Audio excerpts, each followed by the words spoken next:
Mientras el mundo avanza, la industria avanza con él. Se adapta. Se transforma. En Cámara de Industria, promovemos y fortalecemos al sector industrial. Porque sabemos lo que la industria representa para el país, uniendo a empresas de todo tamaño, en más de 50 gremiales, representando a los sectores industriales más importantes del país. En Guatemala, la industria no se detiene, se reinventa. Somos Cámara de Industria de Guatemala.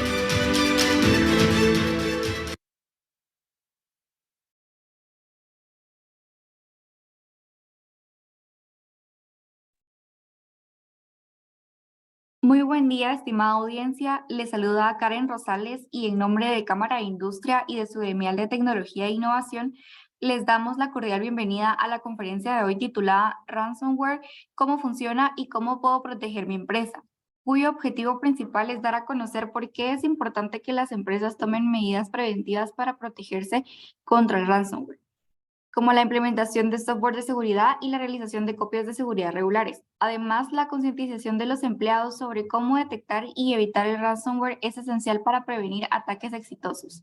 La educación y la prevención son clave para proteger a las empresas contra el ransomware. Para ello contaremos con la presencia de Amílcar de León, quien es un profesional de ciberseguridad con más de 10 años de experiencia en proyectos de ethical hacking, incluyendo pruebas de penetración internas y externas, auditorías web y móvil, pruebas de ingeniería social y entre otras. También es líder en programas de ciberseguridad para el sector financiero a través de la implementación de buenas prácticas basadas en normas internacionales de cumplimiento como las normas ISO, SWIFT, NIST, entre otras, lo que ha permitido dirigir además de programas de concientización y gestión proactiva de vulnerabilidades y riesgo tecnológico. Es instructor certificado en Ethical Hacking, Digital Forensics y también ha sido catedrático universitario en múltiples universidades a nivel de maestría. Esta conferencia tendrá una duración de 1 hora y media, incluidas las respuestas a sus preguntas. Al finalizar la presentación, el conferencista estará respondiendo tantas preguntas como el tiempo lo permita. Pueden realizarlas en la sección que para el efecto aparece en su panel de control. Y sin más, le damos la bienvenida a Amílcar de León. Bienvenido, Amílcar. Hola, buenos días. Muchas gracias, Karen, por la intro. No sé si me pueden confirmar si me escuchan bien, si ven mi video y si ven mi presentación que acabo justo de iniciar con la compartición de pantalla, por favor. Todavía no vemos su presentación, Amílcar. Ahora sí, listo, ya la vemos. Buenísimo. Bueno, mil gracias. Mucho gusto, Amílcar de León, por acá. Quienes no tengan el gusto de conocerme, pues ahí voy a encender un ratito mi cámara para que podamos tener una interacción más de cerca.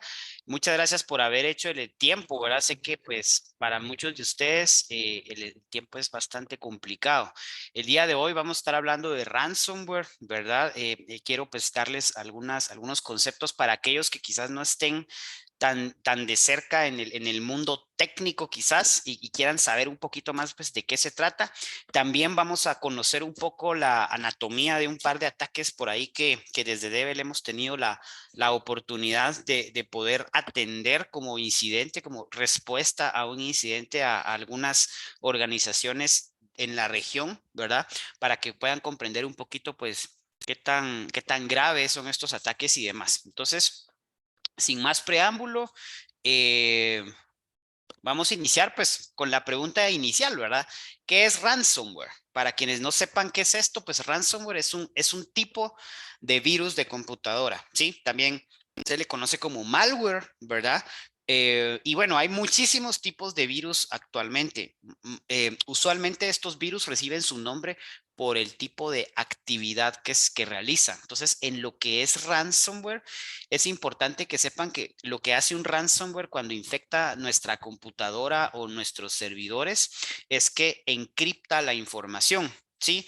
¿Y qué es esto de encriptar la información? Encriptar información significa que a través de software y algoritmos matemáticos, esta información deja de ser legible para, digamos, protegerla desde una perspectiva, pero esta información también es bloqueada ante ustedes, que son los dueños de la información. Entonces, por ejemplo, yo, Amilcar, tengo mi computadora y se infecta con un ransomware, automáticamente yo no puedo acceder a toda la información que está dentro de mi computadora, ¿sí? Para yo poder acceder a la información, necesito conocer las claves o las llaves, también se les llama, para poder desencriptar o desbloquear esta información. ¿Y quién tiene estas llaves o estas contraseñas? Las tiene la persona, que en este caso es un cibercriminal, que diseñó el ransomware, ¿sí? Entonces, ¿con qué objetivo lo hacen? Lo hacen con el objetivo de poder extorsionarnos, ¿sí? Porque entonces, si yo quiero las llaves, tengo que pagarle una cantidad de dinero al cibercriminal para que me entregue las contraseñas y de esa manera yo poder desbloquear la información de mi computadora, ¿sí? Entonces, a esto se le llama ciberextorsión, ¿verdad? Y ese es el objetivo principal de los cibercriminales que infectan empresas o computadoras con ransomware, ¿verdad? Entonces, es un negocio bastante lucrativo. Ahí vamos a ver en un par de slides algunas estadísticas económicas de qué tan interesante es el ransomware para el mundo del cibercrimen, ¿sí?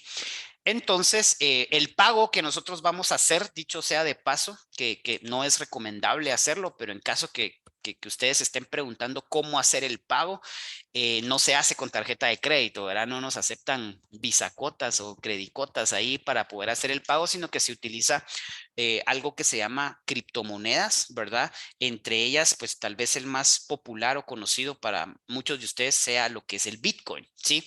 Entonces, el Bitcoin es la criptomoneda, hay otras, ¿verdad? No es la única, pero el Bitcoin es la moneda que usualmente se utiliza para poder hacer este pago del rescate, como se le llama, ¿verdad? ¿Y por qué los cibercriminales utilizan las criptomonedas y no pues una tarjeta de crédito? La diferencia es que la tarjeta de crédito pues es un mecanismo de pago que puede ser fácilmente identificado, ¿verdad? Porque es un medio de pago que está regulado, pues los bancos pueden traquear esta información y pueden saber quién hizo el pago y quién recibió el pago.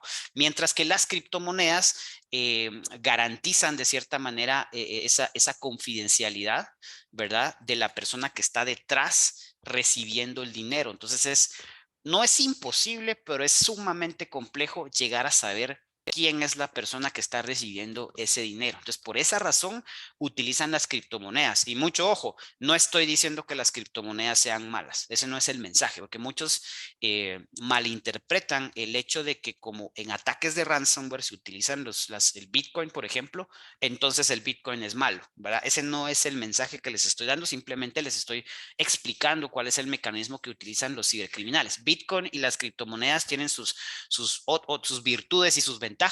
No las vamos a hablar el día de hoy, ¿verdad? Pero sí es importante que entiendan ese aspecto importante.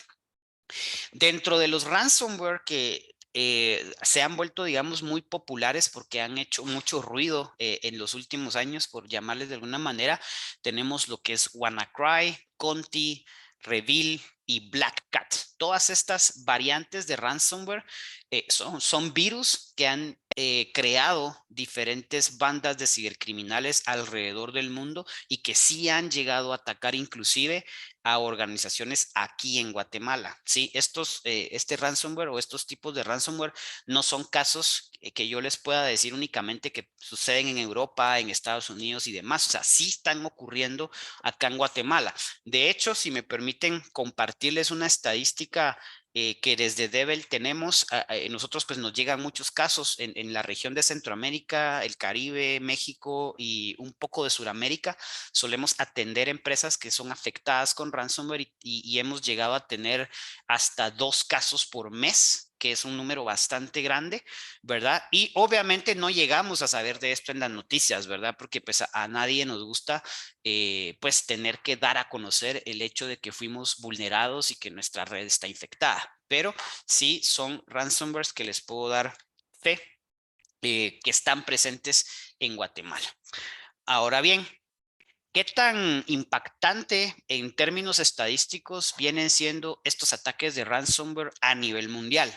Sí, les quiero compartir un par de números, ¿sí?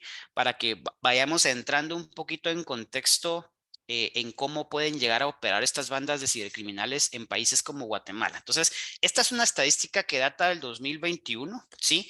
En Estados Unidos, ¿sí? Algo importante, cuando buscamos estadísticas hay múltiples fuentes de información, ¿verdad? Entonces, es importante que entendamos como el entorno, ¿verdad? Ahorita les voy a dar un background de algunas estadísticas a nivel mundial y luego vamos a ver algunas estadísticas locales, pero en lo que es el 2021 podemos ver del lado izquierdo los diferentes giros de negocio que están siendo afectados en términos de ransomware, ¿verdad? Últimamente, uno de los giros de negocio que ha sido de mucho más interés para las bandas de cibercriminales es el sector de la salud, ¿sí? Porque el sector de la salud, ellos manejan muchísima información sensible y también operan maquinaria que puede llegar a provocar que alguien pierda la vida, ¿sí? Y pues el sector de salud es un sector que por lo menos del lado de Latinoamérica no está regulado en términos de ciberseguridad.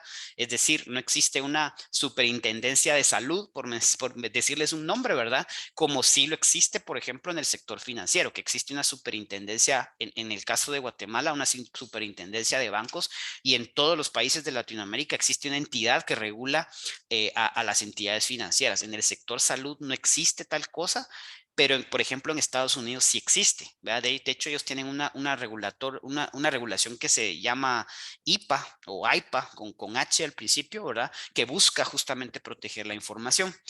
Entonces, derivado a que estos negocios o este giro de negocio no está, digamos, por llamarlo barato, pues no tienen buenas medidas de seguridad implementados, son muy cotizados por parte de los cibercriminales porque pueden fácilmente infectar de ransomware las redes. Por ahí vemos también el sector financiero, ¿verdad? Y bueno, ahí entiendo que acá hay personas que representan diferentes giros de negocio, ubiquen por ahí sus giros de negocio, pero sí estamos hablando que el sector de manufactura, retail, producción, tecnología, alimentos, educación y demás están siendo cada día pues más afectados. Por otro lado, en términos monetarios, del lado derecho les quiero contar que anualmente pues la cantidad de dinero que roban los cibercriminales ha ido en un crecimiento bastante alto. Ahí podemos ver la escala de crecimiento desde el año 2015 hasta el 2021, que se estimaba o que sucedió, mejor dicho, una pérdida que llegó a ascender a 20 billones de dólares, ¿sí?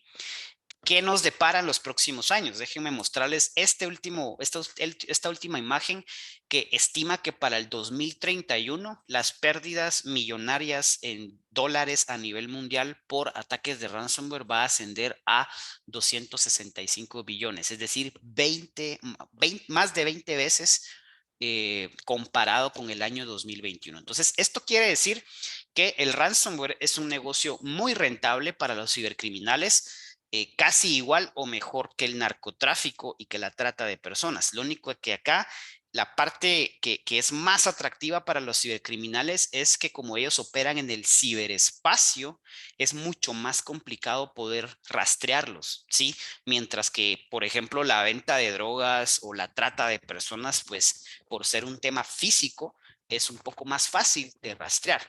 Si quitamos del espectro, pues el tema de corrupción, por supuesto, pero sí es una cuestión tangible, a diferencia del ransomware que opera a nivel de internet, a nivel de software y en otros países. Sí, o sea, nosotros aquí estamos hablando de que un ransomware fue creado por una banda de rusos, por ejemplo. Entonces, ¿en qué momento como empresa de Guatemala vamos a poder investigar y procesar legalmente a una banda de cibercriminales que está en Rusia? O sea, es bastante complicado, ¿sí?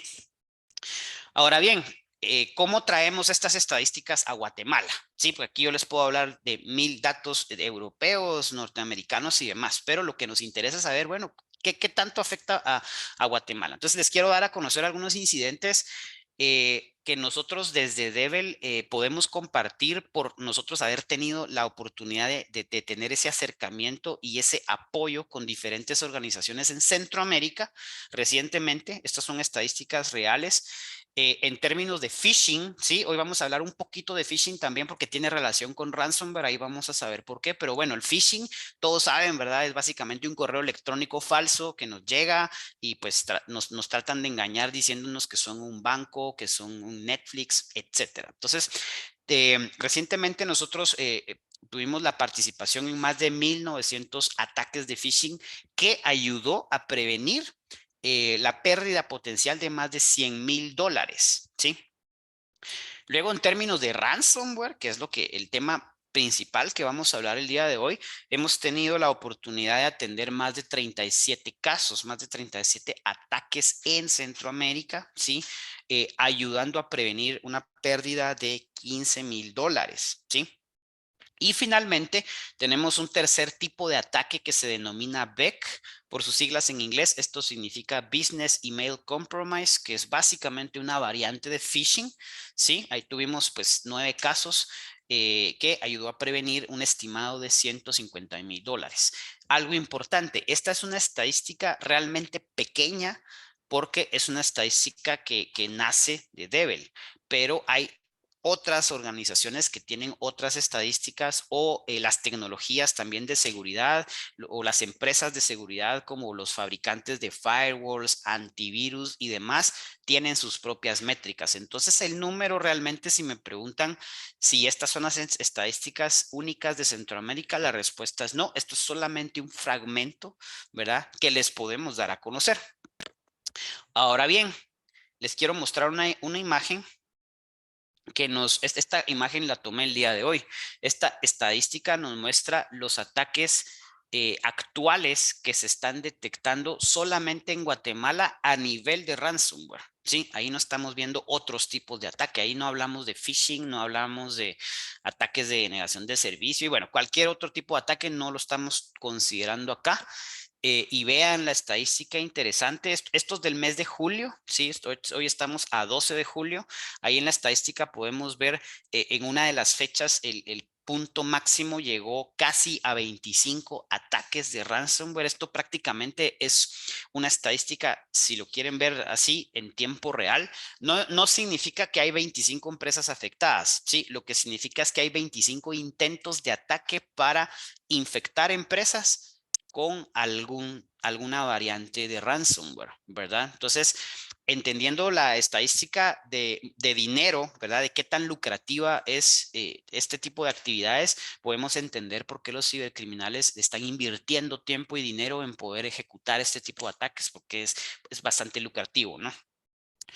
¿Cómo luce un ransomware? Si alguien se está preguntando qué ocurre cuando una computadora se infecta con ransomware, pues lo primero que ustedes van a ver es una imagen similar a la que están viendo en pantalla, ¿verdad? Les muestro un mensaje que dice, hola Milcar, tu información ha sido encriptada. No puedes acceder a ella. Si quieres recuperarla, tienes que pagar X cantidad de bitcoins a esta dirección. Entonces ellos nos facilitan una línea de comunicación que de hecho tienen muy buen servicio, déjenme decirles, para poder interactuar con ellos. Chat, inclusive nos dicen, mira, si querés que te demos una prueba de que nuestras contraseñas sí funcionan, envíanos uno de tus archivos que están encriptados, ¿sí? Y nosotros te lo vamos a devolver desencriptado.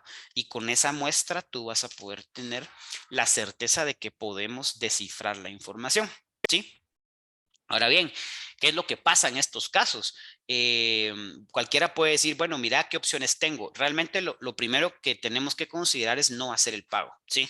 ¿Por qué razón? Porque estamos lidiando con cibercriminales. Esto es como lidiar con mareros, ¿verdad? Que están extorsionando. Nosotros podemos pagarle y ellos pueden decirnos, pues, disculpa, ¿verdad? Pero no te voy a devolver las llaves. Nos pueden robar, ¿sí?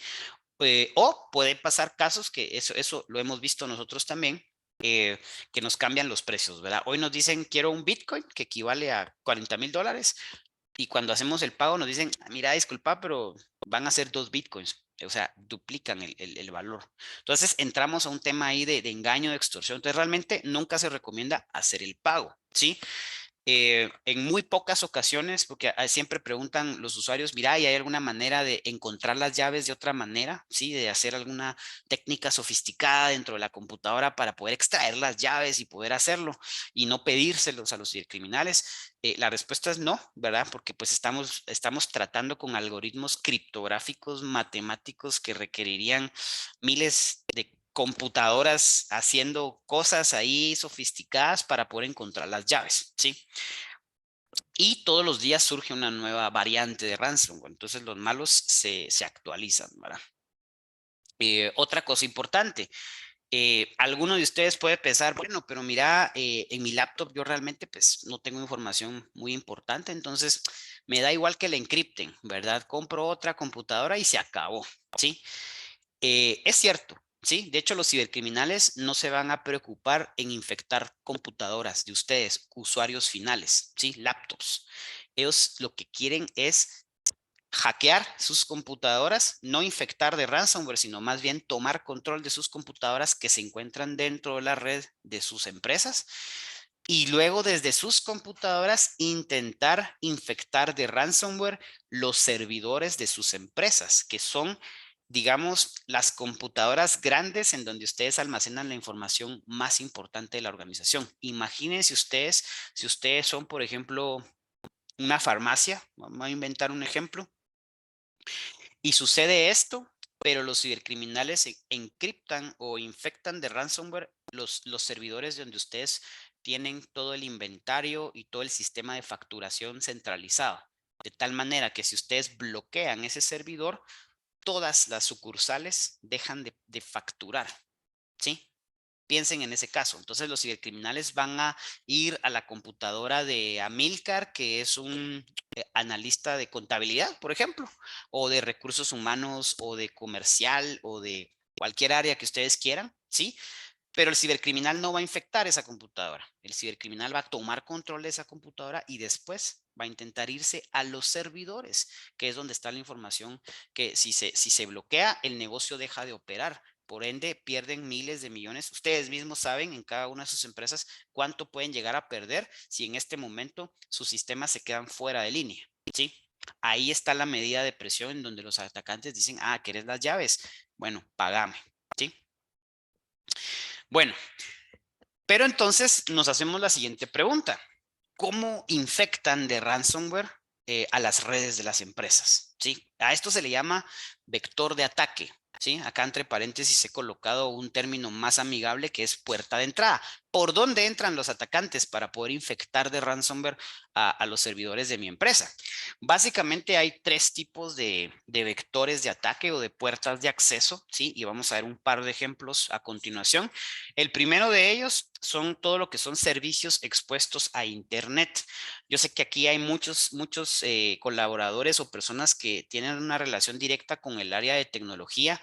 El ejemplo más claro, usualmente lo decimos en exponer hacia el Internet el escritorio remoto, ¿sí? Creo que incluso muchos usuarios normales saben qué es el escritorio remoto porque las empresas les brindan a ustedes la posibilidad de poder conectarse a un escritorio remoto desde sus casas, pues porque necesitan hacer ciertas actividades, o sea, es una herramienta para ser eficientes, ¿sí? El tema es que al exponer este tipo de servicios, eso implica que los atacantes en cualquier parte del mundo pueden ir a tocar esa puerta, ¿sí? Es entonces una combinación entre que el servicio se encuentre expuesto, pero también que se encuentre mal configurado o contenga una falla de seguridad. Sí, es una serie de elementos las que tienen que existir para que esto ocurra, ¿verdad? Pero esa es una de las formas en la que los atacantes pueden encontrar servicios expuestos de sus empresas e intentar atacar desde allí, desde cualquier parte del mundo, ¿sí? El segundo vector de ataque es el phishing, ¿sí? Los correos electrónicos falsos que a ustedes les llegan, ¿sí? No solamente buscan robar nuestras contraseñas, ¿sí? Quizás para muchos de ustedes el ejemplo más clásico de un phishing es, bueno, me cayó un phishing de mi banco falso, ¿verdad? Y lo que buscan es robar mis contraseñas de mi banca en línea para robar dinero, ¿sí? Resulta que el phishing también es utilizado para que nosotros al momento de hacer clic en un vínculo, nuestra computadora se infecte con algún virus, no necesariamente ransomware, sino que permita que el cibercriminal tome control de nuestra computadora. ¿Sí? Eso es lo que buscan los criminales. ¿Por qué razón? Porque para ellos es más fácil hackearlos a ustedes como personas, como usuarios finales, que intentar técnicas sofisticadas, como lo vemos en las películas, ¿verdad? Para poder entrar en su red. Al final ellos lo único que necesitan es que alguno de ustedes, de sus 50, 70, 100, 1000 colaboradores dentro de sus empresas, haga clic en un vínculo, ¿sí? Entonces, lo que buscan es hacer clic e infectar su computadora. Y como tercer vector de ataque están las aplicaciones que se encuentran expuestas hacia el Internet, pero que contienen vulnerabilidades. Por ejemplo, una tienda en línea, ¿sí? No estoy diciendo que tener una tienda en línea sea malo, pero muchas veces estas plataformas no se desarrollan de manera segura. Es decir, hacen su función, hacen su trabajo, que es vender un producto, pero resulta que por no tomarse el tiempo de verificar si la aplicación está desarrollada de manera segura, un atacante puede, por ejemplo, comprar productos sin hacer el pago con tarjeta de crédito, por ejemplo, entre otro tipo de fallas de seguridad. Entonces, esa es otra de las maneras en la que tienen los atacantes para poder, de alguna manera, entrar a nuestra red y posteriormente infectar de ransomware. Ahora bien, les quiero hablar un poquito de lo que es phishing y otros casos ahí interesantes, pero primeramente les quiero hacer esta pregunta. ¿Por qué ustedes creen que el phishing funciona? ¿Sí? Algunos decimos, no, pues yo nunca he caído en un phishing y yo soy muy bueno para detectar cuando un correo electrónico es falso, etcétera, etcétera. Pero la realidad es que las estadísticas nos demuestran que de más de 1000 correos electrónicos que manda un cibercriminal, por lo menos el 40% de personas caen en esos engaños. Entonces la pregunta es, ¿por qué muchas personas caen en este engaño? ¿Y por qué los cibercriminales se inclinan por hacer phishing para poder entrar a nuestra red? ¿Sí? Esto funciona porque existe algo que se llama ingeniería social. Sí, no sé si ustedes han escuchado hablar de este término, pero cuando hablamos de phishing es necesario que sepamos qué es ingeniería social, porque ingeniería social es como el paraguas que alberga lo que es phishing y otras técnicas que también están relacionadas, ¿verdad? Pero ingeniería social básicamente es el arte de engañar al humano, ¿sí? Entonces, cuando hablamos de ingeniería social, no hablamos solamente de un correo electrónico, o sea, podemos hablar de engañar a una persona en una conversación telefónica, por ejemplo, ¿sí? Las famosas estafas por teléfono, persuasión, ¿sí? También hablamos de psicología, del lenguaje corporal de las personas. De hecho, ingeniería social no es algo malo, ¿sí? Hacer ingeniería social, se los voy a poner así, un vendedor hace ingeniería social. ¿Sí? ¿Por qué? Porque persuade a una persona a creer que el producto lo necesita, ¿sí? Lo que sucede es que la ingeniería social puede ser utilizado para algo bueno, como es una venta de un producto o un servicio, pero también puede ser utilizado para algo malo, como puede ser la llamada telefónica en donde quieren sacarme información o un correo electrónico, ¿sí? ¿Por qué el correo electrónico o el phishing es considerado ingeniería social? Porque los malos, los cibercriminales, lo que hacen es tratar de jugar con nuestra mente, solamente que lo hacen a través del correo, no en una llamada telefónica o en persona, que también son otras técnicas. Entonces, ¿es difícil hacer ingeniería social? ¿Es difícil hacer phishing? Algunos se preguntan. Em, bueno, realmente ahorita les voy a mostrar algo para que ustedes mismos lleguen a esta conclusión y a esta respuesta. ¿Cómo lo hacen los malos? ¿Cómo hacen ingeniería social? Hay una metodología para esto, ¿sí? O sea, si ustedes quieren entender cómo se hace esto, hay mucha literatura para entender las fases de un ataque de ingeniería social, pero hoy les voy a mostrar un poquito de lo que se hace para que vean qué tan fácil o qué tan complejo puede ser. Lo primero es que los cibercriminales hacen su tarea, ¿sí? Los investigan a ustedes, investigan a sus víctimas, ¿sí? Es tal cual lo hace un extorsionista, un marero que llega a ver qué negocios hay en la cuadra abiertos, ¿verdad? Y controlan que el señor de la panadería tiene mucha clientela y abre todos los días a las 4 de la tarde, entonces le caen 10 minutos antes o al finalizar su jornada le dicen, hey, mira, dame dinero, o sea, hacen una investigación previa, solamente que en el mundo del ciberespacio hay muchísimos recursos para poder buscar información de ustedes, ¿sí? A esta búsqueda de información o a esta investigación que hacen los cibercriminales tiene un nombre, ¿sí? Y se llama OSINT, ¿sí? Es un término, digamos, una jerga técnica que se utiliza en el ámbito para poder decir búsqueda en Internet. ¿Qué significa OSINT? Por sus siglas en inglés. Acá lo he marcado, ¿verdad? Significa Open Source Intelligence. Traducido al español, significa inteligencia en fuentes abiertas. Explicado de una manera más entendible es buscar en Internet, ¿sí? Hacer OSINT no es complicado y lo más interesante, no es ilegal, porque esto no es hackear, ¿sí? O sea, ¿qué entendemos por buscar en Internet? Abramos Google y empecemos a buscar la información de la empresa que quiero atacar. Luego vámonos a LinkedIn, ¿sí? O LinkedIn, como le quieran pronunciar, y veamos quiénes son los colaboradores que trabajan en esta empresa, ¿sí? Y así hay múltiples sitios de Internet que nos van a brindar información de los colaboradores, los horarios, las marcas, las tecnologías que utiliza la empresa, ¿verdad? Y llevado al chapín convencional, pues yo también suelo decir que hacer OSINT es estoquear. Este término creo que sí todos lo conocen, ¿verdad? Vamos a estoquear a la Mara, como dicen por ahí, o estoqueamos un chico, una chica que nos gusta, ¿verdad? Quiere decir ver su perfil ahí de Instagram, de todas esas redes sociales en las que se pierde el tiempo enormemente y alimenta el narcisismo digital de muchos de nosotros. Eso es estoquear a la gente, eso es hacer OSINT y eso no es ilegal. ¿Por qué? Porque ustedes mismos han puesto esa información en el Internet, información que yo puedo encontrar, que yo puedo consumir, que yo puedo recolectar y de esta manera empezar a maquinar un ataque. ¿Sí? O sea, aquí yo puedo pensar en un ataque de un correo electrónico, por ejemplo, porque yo los encontré a ustedes y sé que les gusta el fútbol y que le van al Barça y que bla, bla, bla. Entonces les mando un correo electrónico orientado con ese tema.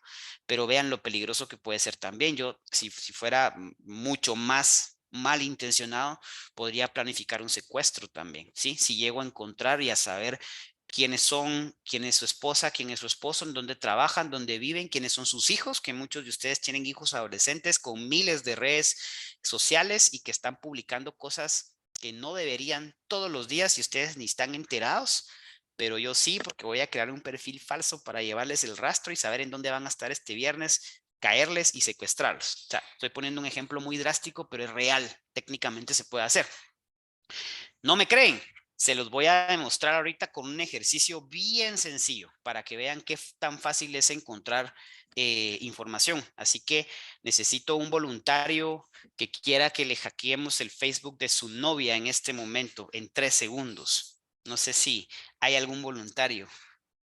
Nada, mentira, eso sí es ilegal, ¿verdad? Eso no, ese no es el motivo de la charla, pero eh, les quiero mostrar acá ahorita les estoy mostrando mi navegador. Si no lo ven, me cuentan, pero creo que sí lo están viendo. Les quiero mostrar un sitio en internet que se llama OSINT Framework, ¿sí? Este sitio básicamente lo que hace, por favor, esto no lo vayan, o sea, van a aprender algo hoy, no lo vayan a usar para cosas malas, ¿verdad? O sea, aquí estamos haciendo una demostración. Nada de esto es ilegal, pero ustedes deciden si quieren pasarse al lado negativo, al lado oscuro de la fuerza. Entonces, en este sitio lo que tenemos es un conglomerado de herramientas que nos permiten encontrar información de diferente tipo. Y está ordenadito, miren, o sea, es así de sencillo y todo lo que está aquí es gratis. Entonces, por ejemplo, la primera opción, no sé si la logran ver acá, este botoncito azul que tiene un texto que dice username. Esto significa que acá yo puedo encontrar herramientas o sitios en internet en donde puedo encontrar nombres de usuarios, ¿sí? La segunda opción se llama email address. Si yo doy clic ahí, se desglosa un submenú en donde yo puedo encontrar herramientas para poder encontrar direcciones de correo electrónico, ¿sí? Y así sucesivamente, yo acá puedo ir pues buscando herramientas que me pueden servir para encontrar cierta información. Es sumamente fácil. Entonces, les quiero mostrar una de las herramientas que es de mis preferidas por lo fácil que es de utilizar. que se llama Hunter, ¿sí? Hunter es un sitio que me permite poder hacer búsquedas en todo el internet basadas en un sitio web, en un nombre de dominio de una empresa en particular, y lo que hace es buscar si en internet existen direcciones de correo electrónico @laempresa.com que yo estoy buscando, ¿sí? Básicamente yo aquí coloco el nombre de la compañía y la herramienta hace la búsqueda, ¿sí? Entonces vamos a introducir un nombre aleatorio allí, ¿verdad? De alguna empresa de Guatemala, si quieren, ¿verdad? Espero no dar con alguna de las que ustedes representan. Pero para esto voy a ir primero a Google, ¿sí? Ahorita yo no sé qué empresa voy a elegir, ¿sí? Pero lo que sí sé es que quiero una empresa de Guatemala. Entonces, en Google lo que voy a hacer es pedirle a Google, ¿sí? Que me muestre todas las páginas o todas las empresas que pertenecen a Guatemala. Para poder hacer esto, yo lo puedo lograr con este operador, que es básicamente como utilizar alguna fórmula en Excel, ¿verdad? Este operador, o sea, Google tiene esa capacidad. Yo puedo meterle un texto aleatorio y me va a dar resultados, pero si quiero ser más específico, puedo utilizar estos operadores, ¿verdad? Para que me dé los resultados que yo estoy buscando, filtrados, ¿sí? Entonces aquí le estoy diciendo, mira, mostrame todas las páginas que sean de Guatemala, ¿sí? Entonces hago la búsqueda y nuevamente con letras amarillas y rojas, highlight ahí, no estoy haciendo nada ilegal. Todo lo que estoy encontrando acá, estas empresas decidieron ponerlo en internet, ¿sí? Aquí no estoy, para que no malinterpreten que estoy enseñando a hacer un hackeo y que estoy haciendo cosas ilegales y demás, ¿verdad? Entonces, pueden ver ahí que hay varias, lugares ahí, ¿verdad? De Guatemala, varios negocios. La búsqueda o los resultados son bastantes, ¿sí? Entonces vamos no sé, agarremos cualquiera, ¿verdad? Puede hacer que no funcione, ¿verdad? Voy a agarrar este que está acá. Entonces, aquí lo que estoy haciendo es conociendo cuál es el nombre de la empresa en internet, ¿verdad? Que es algo que yo no tenía antes, ahora ya lo tengo, pero pues esto no es ciencia espacial, como pueden ver, esto lo puede hacer cualquiera. Pero lo que realmente quiero lograr acá en Hunter es traer el sitio, ¿sí? Y darle clic en buscar. Y bueno, aquí puse una página similar, ¿verdad? Pero vean lo que me está arrojando. Me está diciendo, mira, hay 5 resultados en internet relacionados con este dominio que yo coloqué, ¿sí? Y acá abajo me está mostrando las direcciones de correo electrónico, ¿verdad? Como pueden ver ahí, pues hay algunos nombres. Y lo más interesante es que me muestra en qué parte del internet está publicada esa dirección de correo electrónico, ¿sí? Este es algo bien usual, ¿verdad? Que suele pasar. Vamos a agarrar otro sitio por acá. A ver si nos funciona también. Y lo que pasa es que muchos de los usuarios publican en blogs o en las mismas páginas de las empresas, eh, publican sus direcciones de correo electrónico, a veces por descuido. Por ejemplo, si yo soy una persona que escribe artículos en internet y quiero que me contacten, pongo mi dirección de trabajo, eso es un error garrafal y ahí esto puede salir ahí a relucir. Por ejemplo, vean, este es otro negocio acá de Guatemala, ¿verdad? Y acá nos dice que existe esta persona y acá está su dirección de correo electrónico y este correo aparece en más de 10 sitios. Probablemente esta persona sea un vendedor, ¿verdad? Que lo que busca es dar a conocer su producto y si lo quieren comprar, contáctenlo. Esa es la lógica que siguen y está bien. El problema es que vean qué tan sencillo fue para mí ahorita encontrar esta dirección y qué puedo hacer yo con esto. Yo aquí puedo hacer un montón de cosas. Número 1, puedo ir a LinkedIn o puedo ir a Facebook y buscar a esta persona que yo sé que trabaja en esta empresa y empezar a buscar más información. Cuántos años tiene, quién es su novia, qué le gusta comer, qué está publicando en redes, cuáles son sus gustos, cuáles son sus tendencias, tiene mascota, etcétera. Entonces puedo continuar mi búsqueda, como podría yo en este momento decir, bueno, le voy a mandar un correo electrónico a esta persona, ¿sí? Porque yo sé que esta empresa es la empresa número 1 en ventas de motos en Guatemala, por lo tanto generan mucho dinero, ¿sí? Y si logro que esta persona haga un clic en el correo que le mando, puedo tomar control de su computadora y después tratar de infectar de ransomware algún servidor, ¿sí? O sea, algunos pueden decir, pero es que ese ejemplo que estás dando está medio jalado porque tenés que hacer varias cosas. Pues sí, pero las estadísticas no mienten. Esto es lo que hacen los malos. O la otra cuestión que puedo hacer es suplantar la identidad de esta persona. O sea, ¿qué hacer? Yo les puedo dar 1000 ideas de qué cosas malas podemos hacer, porque hay que tener el chip de cómo piensa un atacante. Pero si yo fuera el atacante, podría suplantar la identidad de el señor Elvin y enviarle a los demás muchachos aquí, a Karen, a Luis Roberto, a etcétera, un correo electrónico haciéndome pasar por Elvis o Elvin, perdón. Si yo llego a entender que Elvin es el gerente de recursos humanos, por ejemplo, porque lo veo en LinkedIn, imagínense el impacto que puede decir yo, gerente de recursos humanos, le mando un correo a estos chicos acá pidiéndoles cualquier cosa que quieran o descargue este documento y no sé, lo que quieran, pero ya logré conectar con la mente de estas personas porque dicen automáticamente, wow, me lo está mandando el gerente, es importante, voy a hacer clic. Y allí es donde está la magia y la esencia de la ingeniería social. Los malos, los cibercriminales, lograron engañarnos. Entonces, respóndanse ustedes la pregunta, ¿verdad? ¿Es fácil o es complejo hacer este tipo de recolección de información? Y es más, esto sí no lo voy a hacer porque me he metido a ciertos problemas dando estas demos, pero este sitio que vemos de OSINT tiene muchos recursos que funcionan, por ejemplo, búsqueda de personas en Estados Unidos, porque en Estados Unidos sí suelen publicar cierta información. Pero, por ejemplo, si alguien pregunta, mira, ¿y qué sitios de Guatemala puedo usar? Esos no van a estar acá. Pero les voy a mencionar un par de ejemplos sin decir el nombre completo. La institución que funciona como Hacienda en Guatemala, que se dedica a los impuestos, tiene a su disposición muchos servicios en donde nosotros podemos consultar información. ¿Sí? No estoy diciendo que sea mal, no estoy diciendo que sean hackeables ni nada, porque al final es un servicio que ponen para la población.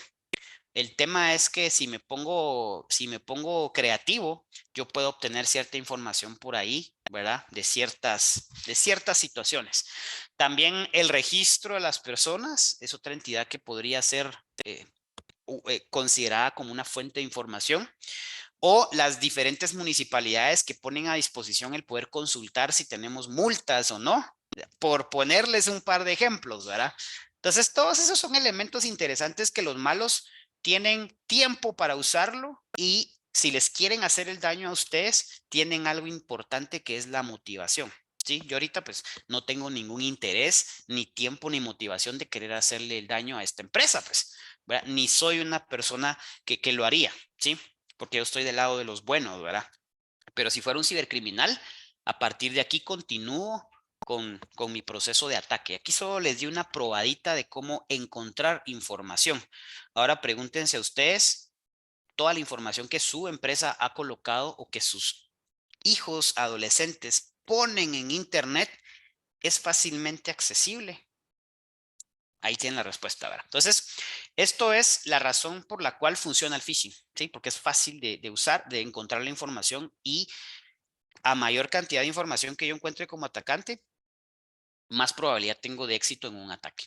Ahora bien, voy a regresar rápidamente al slide de las puertas de entrada, ¿sí? Ahorita ya hablamos un poquito de lo que es el phishing, pero les quiero hablar también de lo que son las vulnerabilidades en tecnologías. Yo sé que acá hay muchas personas del área de IT.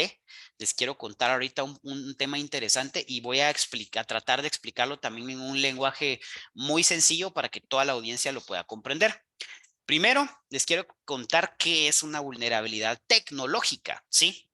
A diferencia del phishing, lo que el cibercriminal está tratando de vulnerar en un ataque de phishing es a ustedes como personas, ¿sí? Literalmente lo que busca es hackear a una persona. Pero también existen los ataques directos sobre las tecnologías, ¿sí? A eso se le denomina vulnerabilidad tecnológica, ¿sí? Entonces, una vulnerabilidad tecnológica es una falla que existe en cualquier software. Todos los software del mundo tienen fallas de seguridad, inclusive Windows, inclusive Apple, inclusive pónganle la marca que quieran. No hay un sistema que sea 100% seguro. Sí, esto es un ciclo recurrente. Todos los días se dan a conocer fallas de seguridad del software. ¿Y por qué creen que es? Porque el software lo desarrollamos los humanos y los humanos no somos perfectos. Sí, sí, que hoy hay inteligencia artificial y todo lo que quiera. Sí, pero al día de hoy, quienes programamos y desarrollamos software somos personas. Pero siempre van a haber errores. Ahora bien, una vulnerabilidad, entonces, si siempre se conoce, la pregunta es cómo lo corregimos. La corrección es aplicar actualizaciones o lo que se conoce como parches de seguridad. Suena fácil decirlo, ¿sí? Pero ahora déjenme contarles lo siguiente. Existe algo que se llama el ciclo de vida de una vulnerabilidad tecnológica. Entonces, quiero que pongan atención a este esquema, porque este esquema nos va a ayudar a entender la anatomía de un ataque que les voy a mostrar a continuación, ¿sí? Entonces, ¿cuál es el ciclo de vida de una vulnerabilidad? Primero, un producto es entregado. Por producto me refiero a un software. Miren, salió la última versión de SAP o salió la última versión de Oracle o Microsoft Power BI, no sé, el software que quieran. Salió una nueva versión. Excelente. Ya la instalamos en nuestra empresa y lo usamos. Eventualmente, alguien descubre una vulnerabilidad. ¿Quiénes pueden ser estos autores o estos investigadores? Pues pueden ser los cibercriminales que están haciendo investigación, porque hay gente, créanme, muy buena técnicamente hablando, que se dedica a encontrar fallas de seguridad para lucrar con eso, pero también existen los investigadores de seguridad éticos que investigan para poder reportarlo de manera responsable a las empresas y obviamente recibir una cantidad de dinero, ¿verdad? Es decir, si yo me pongo las pilas y encuentro una vulnerabilidad en el teléfono iPhone de última generación, de número, no sé qué número dan, 13, 14, cualquier versión que sea, pues lo que yo espero es que Apple me pague porque yo le estoy dando a conocer algo que ellos no saben todavía. Entonces, hay varias formas de encontrar vulnerabilidades. El punto es que en algún momento se encuentra la vulnerabilidad. Entonces, el fabricante, que puede ser Mac, perdón, Apple, puede ser Oracle, puede ser SAP, modifican el software, ¿sí? Para poder crear la corrección. Entonces, cuando esta gente entiende que existe una vulnerabilidad y crean el parche, lo que hacen es publicar el parche, ¿sí? De aquí es que ustedes han escuchado que surgen actualizaciones de seguridad. Por ejemplo, Microsoft tiene una iniciativa que se llama Patch Tuesday, que significa que cada martes de cada semana, religiosamente, ellos sacan boletines de todas los parches de seguridad que identificaron en la última semana y les dicen a ustedes, que son sus clientes que consumen Microsoft, hey, mira, existen estas fallas, aquí está el parche, aplíquenlo, ¿sí? Eventualmente ustedes lo que tienen que hacer es aplicarlo, pero ¿en dónde ocurre el 99% de ataques? En este gap que hay acá, vean, porque es muy fácil decir, el parche salió, aplíquenlo, ¿sí? Pero ¿qué pasaría si yo les digo, miren, en su red existe una vulnerabilidad que se dio a conocer en el año 2019, todavía no la han parchado, ¿sí? Algunos, digamos, quienes no son técnicos pueden decir, pues eso es responsabilidad del área de IT, que hagan su trabajo, ¿verdad? Pero del lado de IT la problemática que tienen es, mira, no tengo presupuesto, no tengo personal, no tengo la tecnología para, o sea, hay no son excusas, ¿verdad? Es falta de recursos muchas veces, ¿sí? Y vamos a hablar un poquito de cómo abordar esa situación más adelante. Pero el punto es que los parches no siempre se aplican, ¿verdad? También porque conllevan una complejidad para poder aplicarlos. Por ejemplo, yo no puedo simplemente aplicar un parche en el servidor de SAP crítico porque eso implica que tengo que reiniciar el servidor, por ejemplo. Entonces yo no puedo reiniciar el servidor porque eso implica botar la operación por N cantidad de tiempo. Entonces hay que planificarlo y hay que hacerlo de noche y resulta que mi operación es crítica y no puedo dejar de vender, entonces lo tengo que hacer dentro de 2 meses, ¿sí? Esas cosas pasan, por eso es que no es tan sencillo aplicar un parche. Las computadoras, ese es otro tema. La computadora, pues no importa si se arruina, pues se va a arruinar, o no se arruina, sino que si se reinicia, pues es la computadora de un colaborador, puede perfectamente dejar de operar por 10 minutos y no hay problema. Pero que su servidor de facturación deje de operar 10 minutos, ese sí es un problema, ¿sí? Entonces, acá es donde ocurre la mayoría de ataques. Entonces, les quiero mostrar ahorita un pequeño diagrama de un ataque que pudimos observar recientemente. Esto que vemos en pantalla se los voy a explicar para quienes no sean técnicos y vean ahí dibujos en chino, ¿verdad? Esto es un diagrama de una red, de una empresa, ¿sí? ¿Qué es lo que tenemos básicamente acá? Aquí lo que tenemos es el famoso router de internet, ¿verdad? Eso pues creo que sí todos lo entendemos, inclusive tenemos un router en nuestras casas, ¿verdad? Y acá esto que dice LAN es prácticamente toda la red de la empresa. Por ejemplo, estas cajitas que vemos aquí en azul son algo que se llaman switches y servidores, ¿verdad? Y por acá lo que tenemos son nuestros servidores. Hagan de caso que aquí puede haber un SAP, aquí puede haber un Windows Server, aquí puede haber el sistema de facturación, aquí puede estar el sistema del ERP, etcétera, para que tal vez me vayan comprendiendo. Y por aquí hay computadoras de usuarios, ¿verdad? Por ejemplo, una persona del área de contabilidad, una persona del área de recursos humanos, y bueno, pueden haber miles de computadoras y miles de servidores más, ¿sí? ¿Qué fue lo que pasó en esta ocasión? ¿Sí? Aquí lo que pudimos encontrar es, hay una vulnerabilidad que se llama BlueKeep, que se conoció o se dio a conocer en el año 2019, ¿sí? Pero este ataque sucedió este año, es decir, 4 o 5 años después. Entonces ahí vamos viendo un poco la relación con por qué después de 4 años ocurrió este ataque. Pues ocurrió porque nadie se dio cuenta que la vulnerabilidad existía, nadie parchó. ¿Y qué creen que ocurrió? Vino el malo, ¿verdad? El cibercriminal y encontró en internet desde alguna parte del mundo, ¿verdad? Servicio que se encontraba expuesto, que era el famoso escritorio remoto, ¿sí? Acá.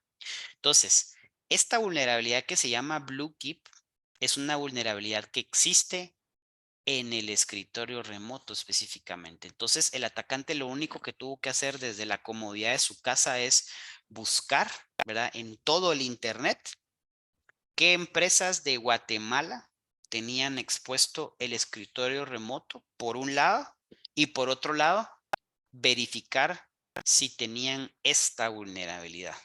Porque si tenían esta vulnerabilidad, ya el malo sabía que era muy fácil poder hackear a esta empresa, porque existen miles de software que nos ayudan con un par de clics a aprovechar esta vulnerabilidad. Entonces encontró a esta empresa, vulneró o hackeó este escritorio remoto y boom, entró a la red de esta empresa en donde habían varias tecnologías, ¿verdad? Un Windows Server 2003 por ahí, que es una tecnología muy vieja, y eventualmente eh, infectó de ransomware todos los servidores. Entonces, esta empresa dejó de operar, ¿sí?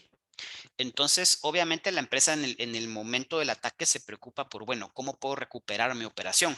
Es prioridad cero, ¿sí? Pero a la par también es importante poder hacer un análisis forense, en este caso fue lo que hicimos, para poder entender por dónde entró el malo, ¿sí? Porque al principio la empresa no sabía que había ocurrido esta parte de acá arriba, ¿verdad? Que de dónde había venido el ataque. Ellos sintieron el ataque porque pues, toda su red dejó de operar, ¿verdad? Entonces, nuestra labor en este caso es, pues sí, ayudar a recuperar la operación, pero también entender por dónde entró el malo, porque si levantamos la operación, pero volvemos a dejar esta puerta abierta porque no sabemos por dónde entró, vamos a ser víctimas nuevamente del mismo ataque, ¿verdad? Entonces, acá estoy tratando de explicarles un poquito de la importancia de poder hacer esos parcheos y por qué ocurren, ¿verdad? Y no es solamente simplemente decir, ah, bueno, a mí que parcharan, hoy mismo hablo con mi gerente de IT para que parchee todos los días. O sea, hay que saber hacer esto, ¿sí?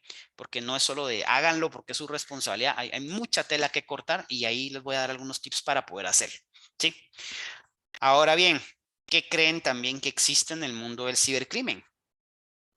Existe algo que se llama ransomware as a service, ¿sí? Traducido al español, ransomware como servicio. Esto significa que yo, usuario terrenal, puedo ir a la deep web o a la dark web y comprar ransomware. Es decir, yo no tengo el conocimiento para poder programar un virus, un ransomware e infectar empresas, ¿sí? Quisiera hacerlo, pero no puedo con esos rusos, muchachos. Los rusos son muy buenos. Ellos son los que hacen el malware, pero lo venden en línea, ¿sí? Entonces, por eso se llama ransomware como servicio. Yo puedo ir a una tienda en línea, ver el catálogo de ransomware, comprarlo y tratar de infectar una empresa. ¿Cómo operan estas bandas? Realmente, acá al lado izquierdo les estoy mostrando un poquito la estructura de las bandas de cibercriminales, ¿sí? Realmente es una empresa la que operan estos tipos, ¿verdad? Están los creadores del ransomware, que son pues un equipo muy selecto y élite de programadores y crackers que desarrollan el ransomware, pero ellos no son los mismos que encuentran empresas que puedan hackear, ¿sí? Para eso ellos lo que hacen es asociarse con algo que se llama afiliados, ¿sí? Estos afiliados pueden ser revendedores del ransomware o también pueden ser algunos equipos de personas que lo que hacen es reclutar hackers para que encuentren o hackeen empresas. Es decir, no infectan el ransomware, sino que simplemente vendan los accesos a ciertas empresas. Entonces, yo en el mercado negro, la dark web, puedo ir a comprar todo el paquete. Puedo comprar el ransomware y yo ver cómo lo utilizo, o puedo comprar acceso a empresas y acceso a ransomware, infectarlas y yo lucrar con eso, ¿verdad? O sea, tienen un esquema bien pensado, es toda una organización, eh, hay una corporación de situaciones, ¿verdad? Y por aquí estamos nosotros, ¿verdad? Todas las víctimas, que somos los últimos en enterarnos cómo ellos operan. Del lado derecho les estoy mostrando una pequeña captura de pantalla real de cómo luce la venta de ransomware en el mercado negro, en lo que se conoce como la dark web, que es un lugar en el inframundo del ciberespacio en donde podemos comprar drogas, virus, software pirata, y también hay muchísima trata de personas y pedofilia, ¿verdad? Que será un tema que podemos hablar en otra charla, pero eso es un poquito de lo que significa la dark web. Ahora bien, les quiero mostrar ahora cómo una banda de cibercriminales con un ransomware conocido afectó una organización cercana. Aquí sí puedo decir el nombre porque es información pública, ¿sí? El gobierno de Costa Rica hace el año, no recuerdo si fue el año pasado o antepasado, sufrieron un ataque de ransomware de un tipo de ransomware llamado Conti, ¿sí? Conti opera justo como esta imagen que yo les estoy mostrando. Es un grupo de cibercriminales bastante grande. ¿Qué fue lo que pasó? El Ministerio de Salud, ¿sí? Recuérdense la estadística que les mostré en el primer slide, habla de el sector salud, está rankeado en primer lugar. Entonces, el Ministerio de Salud de Costa Rica sufrió un ataque de ransomware del grupo Conti, ¿sí? Y todo su sistema de salud dejó de operar por varios meses, ¿sí? El impacto que esto tuvo, y fue gracioso cómo el gobierno salió a dar la justificación, porque ellos dijeron, no se preocupen, nuestros sistemas están bloqueados, pero seguimos operando manualmente, ¿sí? Y esa operación manual implicaba hacer pagos a los jubilados de salud con cheques manuales. ¿Se pueden ustedes imaginar el desmadre que eso implica y la probabilidad de corrupción que eso implica? Pero lo salieron argumentando de una manera positiva, como no dejamos de operar, ¿verdad? Entonces fue un caso que dio mucho de qué hablar. Aquí les comparto un poquito el mensaje que publicó el grupo Conti, porque pasó algo interesante que es una tendencia en ransomware. Hoy en día los cibercriminales ya no solamente nos están vendiendo las llaves, ¿verdad? Para desbloquear nuestra información. Yo puedo decir, ¿sabes qué? No voy a pagar, que fue lo que hizo el gobierno de Costa Rica.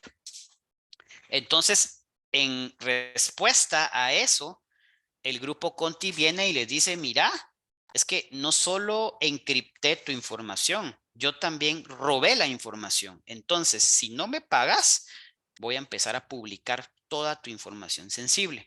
Y para muestra un botón, esta es información real que el grupo Conti liberó para dar una muestra de que ellos realmente tenían información en su poder. Entonces es una medida de extorsión adicional que utilizan los cibercriminales para poder forzar y obligar a las víctimas a que paguen el rescate, ¿sí? Entonces este es un caso bien interesante que se dio, ¿verdad? Cerquita de Guatemala. Y entonces esto nos lleva a poder plantearnos Amílcar, ¿qué puedo hacer para que esto no me pase? La pregunta del millón, ¿sí? Entonces yo les voy a dar la respuesta el día de hoy a esto, así que anoten bien porque este es el chivo del año. No tienen que pensar si les va a ocurrir, les va a ocurrir, ¿sí? Lo siento, darles malas noticias, ¿sí? Hoy en día lo que tenemos que ponernos a pensar como empresas es cuándo nos va a ocurrir, ¿sí? Y cómo voy a actuar cuando ocurra, ¿sí? Entonces, no sé si han oído hablar del término ciberresiliencia, por ejemplo, ¿verdad? Para usar términos sofisticados, pero al final sí es cierto que tenemos que ser resilientes, es decir, adaptarnos al cambio y poder responder ante este tipo de situaciones. Entonces, si nosotros somos una empresa que no toma las precauciones del caso, que ahorita vamos a hablar de qué podemos hacer puntualmente, si no tomamos esas precauciones, lo que va a ocurrir es que el ataque, o sea, nos vamos a dar cuenta cuando nuestra red esté totalmente fuera de servicio, ¿sí?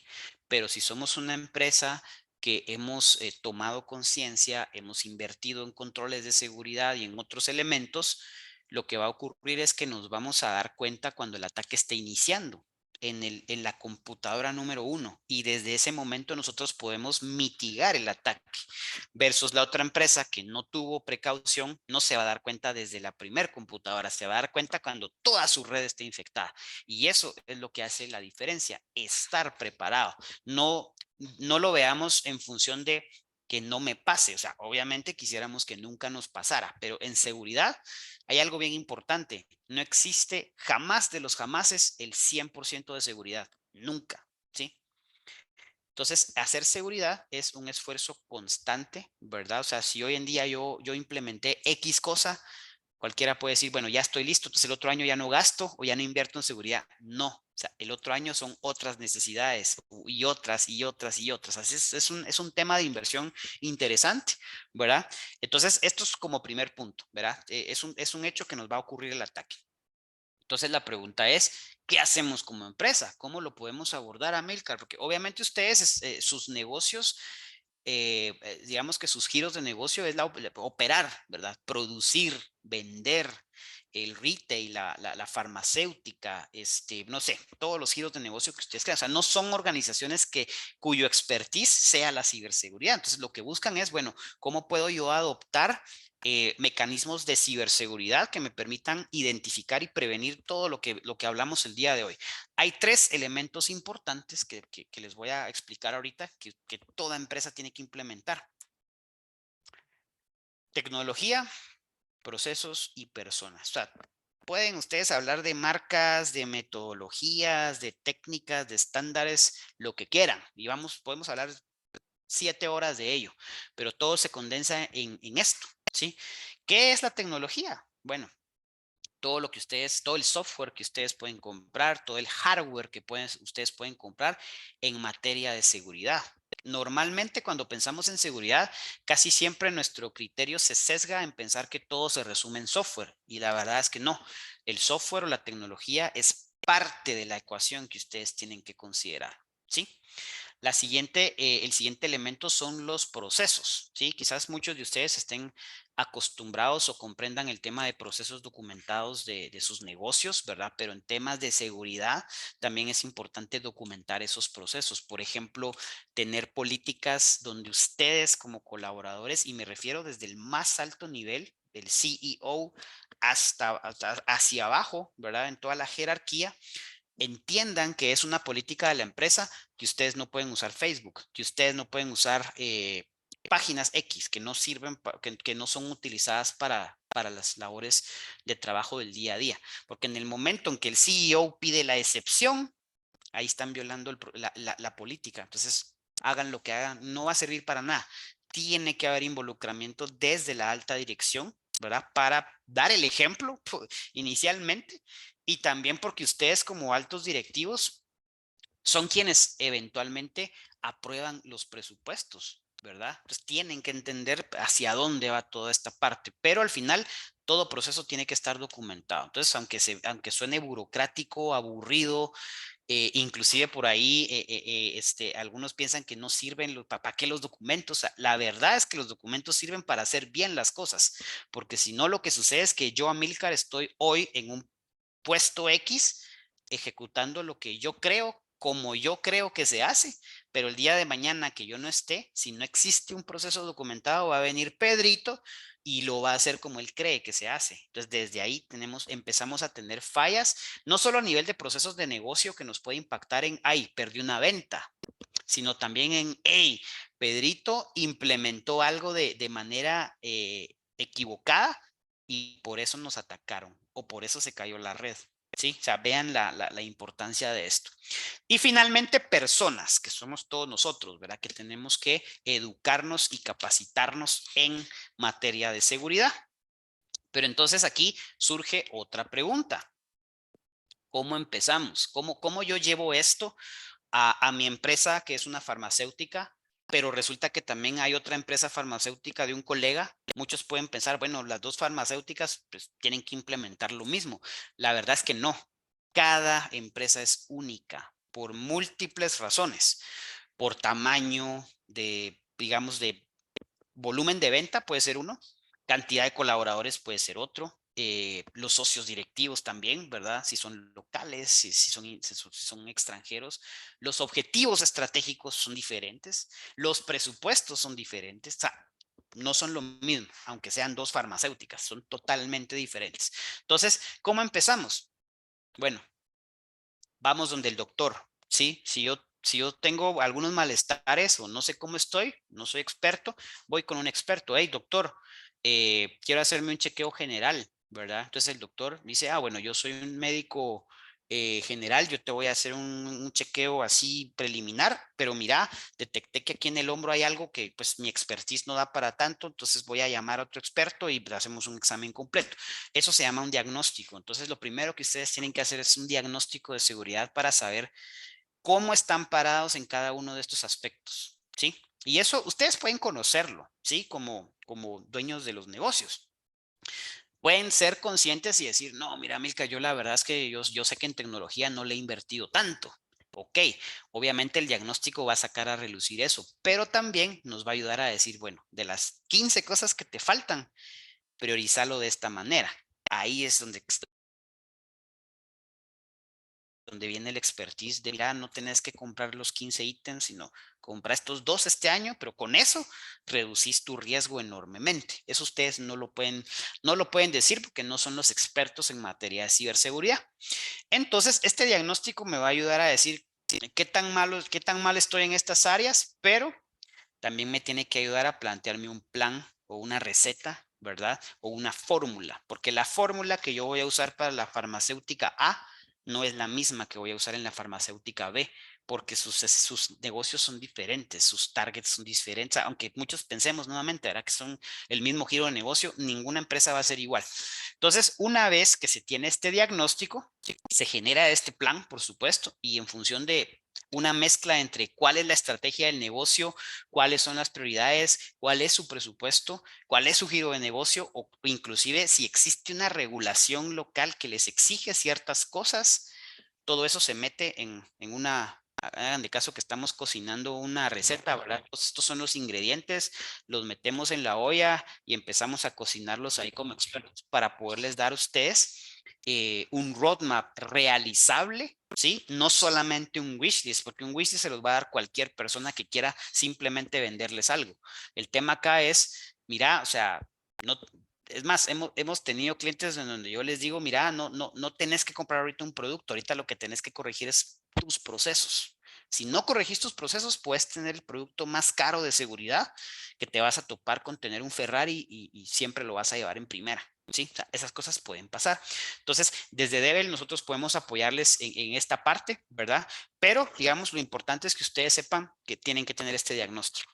Ahora bien, les voy a dar un par de ejemplos para que se den una idea de más o menos qué es lo que suele salir a relucir cuando se hace un diagnóstico de este tipo en base o en función de estos tres elementos. Si hablamos de tecnología, bueno, puedo mencionarles 5,000 tecnologías, ¿verdad? Por mencionarles algunos que están en pantalla, ¿verdad? Los firewalls, los antivirus, o sea, si hacemos un diagnóstico, seguro muchos de ustedes no tienen muchas de estas cosas, ¿verdad? Entonces ustedes se preguntan, vos, pero ¿en qué momento me pedís que yo compre todo eso? O sea, no tengo ni la plata ni el tiempo para hacerlo. O sea, Es así de sencillo. Entonces, por eso es que se tiene que priorizar. Pero también es una realidad de hoy en día que los negocios, su preocupación y su labor es operar, vender, producir, etcétera. Entonces, ¿en qué momento ustedes pueden tener un equipo de seguridad súper robusto, ¿verdad? De 10 personas y que sepan usar todas estas tecnologías? O sea, es algo imposible de lograr, es carísimo, ¿verdad? Pero lo que sí empiezan poco a poco las empresas a entender es que la seguridad no la puede ver IT o, por ejemplo, el chico que ve redes, que es un error común, pero también es normal ver que las empresas conforme van madurando dicen, tenemos algo de seguridad, que lo mire el administrador de red, que lo mire el administrador de sistemas o que lo mire el gerente de IT. O sea, ese es un error garrafal. Ya seguridad lo tiene que ver por lo menos una persona que esté dedicada. Y lo que va a hacer dentro de la empresa, ojo con esto, no va a ir a hacer magia, ¿verdad? Esta persona no va a hacer todas las cosas que ustedes le pidan. Es imposible que una sola persona tenga todas las habilidades y todo el conocimiento de seguridad. ¿Por qué? Porque allá afuera los rusos tienen un ejército de 500 rusos que están haciendo ransomware. Y nosotros lo que pretendemos es que una sola persona en Guatemala, no es por menospreciar ni mucho menos, puede ser en cualquier país de Latinoamérica, inclusive Estados Unidos, que sepa todo eso. Es imposible. Entonces, ¿cuál es la tendencia de hoy en día? Apoyarnos con servicios tercerizados de algo que se conoce como SOC, ¿sí? Un SOC, por sus siglas en inglés, significa Security Operations Center. Es un centro de operaciones de seguridad. ¿Y qué es un SOC? Bueno, pues es un conjunto de profesionales de ciberseguridad con alto conocimiento técnico que está monitoreando las 24 horas del día, los 7 días de la semana, los 365 días del año, toda la tecnología que está operando en nuestra red, de tal manera que si ocurre un ataque de ransomware, pues si se bloquea, genial, igual ellos lo reportan, pero si no se logra bloquear, ellos accionan inmediatamente. Entonces, de esa manera nosotros podemos dormir tranquilos, que sabemos que si algo pasa, vamos a recibir la llamada de estas personas que están monitoreando todo el tiempo y vamos a poder accionar y decir, hey, si mi primer computadora se infectó, saquémosla de la red para que no se infecten los demás servidores. Eso es prácticamente, tal vez no sea la palabra adecuada, pero es como magia o música para los oídos de cualquier dueño del negocio. Y eso no es algo que se lo podamos pedir a nuestro encargado de seguridad, que es una sola persona y que encima le digamos que no duerma porque tiene que monitorear. ¿Entienden? Entonces, esta es una tendencia que el sector financiero, por ejemplo, ellos tienen más de 10 años de tener esto. ¿Sí? ¿Por qué? Porque ellos son un giro de negocio que está regulado y les exige este tipo de cuestiones. Por supuesto, ustedes pueden decir, pero mira, Milka, yo no soy un banco. Sí, entonces por supuesto que estos servicios se dimensionan de acuerdo al giro de negocio que ustedes son y que ustedes representan. Sí, porque al final hay miles de marcas o productos que pueden implementarse, entonces por eso es que yo les digo, ahora no es lo mismo, o sea, si la farmacéutica A se quiere ir con una marca X y la B con una marca Y, da igual, que estas personas tienen que tener la capacidad de monitorear esas tecnologías. Entonces, este es un pequeño ejemplo de lo que puede conllevar o sale a relucir en un diagnóstico en materia de tecnología. Ahora, si nos vamos al lado de los procesos, ¿sí? Ahí, para empezar, pues podemos hacer mención a muchas normas internacionales, ¿verdad? Por ejemplo, ISO 27001, la norma de regulación de riesgo cibernético de la Superintendencia de Bancos, la norma SWIFT para pagos internacionales, el marco NIST, etcétera. La lista es grande. El tema es que hay que entender el contexto de sus organizaciones, porque entonces muchas veces yo he recibido muchísimas solicitudes de, mira, Milcar, necesito que me ayudes a certificarme en ISO 27001. Yo, ok, ¿sabes qué es eso? No, pero es que dicen que es bueno para seguridad, entonces quiero comprarlo, ¿verdad? Realmente ahí es donde entra la parte de asesoría, porque hablar de una certificación es palabra mayor. Para quienes estén certificados en ISO 9001, orientado a calidad, ustedes tal vez comprendan esta parte y saben el camote que es hablar de una certificación. Entonces, normalmente lo que solemos sugerir en estos entornos es, bueno, mira, si no tenés una idea de lo que es ISO 27001, entonces una certificación en este momento no es para vos, porque evidentemente no tenés mucha de la base que pide una norma. Lo que sí se puede hacer es tratar de alinearnos a los elementos de la norma que aplican en tu giro de negocio, que no es lo mismo hablar de una certificación. Pero entonces comenzamos a gatear, como dicen por ahí, luego caminamos, luego corremos y quizás en 3, 4 años ya estés listo para pensar en una auditoría, una certificación. ¿Sí? Entonces, estas son cosas que suelen salir a relucir en un diagnóstico, pero si lo hacen de la mano de un experto consciente, que no solamente les va a decir, ah, mira, tu solución es certificarte. O sea, si les dicen eso, evidentemente están frente a alguien que no conoce de esto, ¿sí? Y están quizás con un vendedor. Estos procesos también van a permitir que ustedes puedan documentar su proceso de respuesta a incidentes, es decir, cómo vamos a accionar cuando ocurra un ataque de phishing, un ataque de ransomware y cualquier tipo de ataque, porque ustedes van a estar de alguna manera delegando esa responsabilidad a un SOC, por ejemplo, ¿sí? Entonces, si la responsabilidad es del SOC, dentro del proceso de respuesta a incidentes tiene que quedar estipulado, bueno, si el SOC se va a hacer cargo de atender los ataques, ¿cuál es la responsabilidad de mi gerente de IT, por ejemplo, o de mi encargado de seguridad? ¿Sí? O sea, eso tiene que quedar plenamente escrito con un diagrama de flujo y toda la cuestión para ya poder saber, ah, bueno, es un ataque de ransomware, ya yo sé como gerente de IT que tengo que desconectar el server, no lo tengo que apagar, por ejemplo, ¿verdad? O sea, cuando desconocemos de estos temas, normalmente es mucha, tenemos un ataque, apaguen todo. Realmente si apagamos todo, eliminamos evidencia digital que puede ayudarnos a determinar qué fue lo que ocurrió. Entonces, son detallitos importantes que hay que considerar y se tienen que documentar. Entonces, todo eso es lo que conlleva pensar en procesos, documentar procesos orientados a seguridad. No me estoy refiriendo a documentemos el proceso de ventas, no, acá estamos hablando de documentar los procesos que vamos a tener involucrados en materia de ciberseguridad. Y finalmente, lo que son personas, pues, ¿qué les diré acá? Normalmente pensamos el usuario final, ¿verdad? Entonces, sí, el usuario final definitivamente encaja dentro de lo que son personas y es ahí donde tenemos que saber de qué manera vamos a implementar una estrategia de concientización, de educación. Por ejemplo, pues la charla que estamos teniendo hoy de alguna manera pues conlleva esta situación. Estoy seguro que muchos de ustedes que se conectaron hoy a esta llamada era pues porque obviamente querían conocer un poco más o mucho más de ransomware, quizás no sabían nada y ahora pues espero que ya se lleven un poquito más de conocimiento en ese sentido, pero o sea, una estrategia de concientización no es solamente voy a dar una charla este año y se acabó, o sea, pensar en una estrategia de concientización conlleva en hacerlo de manera recurrente, lo vamos a hacer virtual, lo vamos a hacer presencial, lo vamos a hacer a través de e-learning grabado, en vivo, cómo vamos a medir el conocimiento de las personas, ¿sí? O sea, conlleva un montón de cosas, ¿sí?